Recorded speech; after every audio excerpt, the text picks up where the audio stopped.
విచిత్రమైనటువంటి పరిస్థితులకి చేరిపోతున్నటువంటి వాతావరణం అయితే క్రమంగా స్పష్టంగా కనబడుతుంది పాకిస్తాన్కి. ఆసియా కప్ క్రికెట్లో ఎప్పుడైతే భారతదేశం పక్కకి తప్పుకుందో వాళ్ళ బతుకు బస్ స్టాండ్ అయిపోయింది. వాస్తవంగా క్రికెట్ మూలంగానే కాస్తో కొస్తో రూపాయి వస్తుంది వాళ్ళకి. మొన్న మనం బాయ్కాట్ చేస్తే దెబ్బ అయిపోయింది.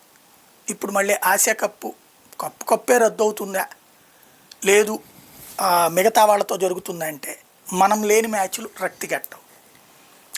ఇప్పుడు పాకిస్తాన్ క్రికెట్ అసోసియేషన్ ఆగ్రహంతో రగిలిపోతుంది. భారత్ ఇట్లాంటి తప్పుడు పనులు చేస్తుందని మండిపడుతోంది. భారతదేశానికి బుద్ధి చెప్తూ ఉంటుంది. ఏం బుద్ధి చెప్తుంది? మళ్ళీ తీవ్రవాదులను ఏమైనా క్రికెట్ తీవ్రవాదులను ఏమైనా పంపిస్తాం. ముందు పాకిస్తాన్కి వాళ్ళ దేశంలో సరిగ్గా మ్యాచ్లు నిర్వహించుకోవడమే అలగాలేదు. నిర్వహించుకునే రావల్పిండి స్టేడియం కూడా పోయింది మొన్న.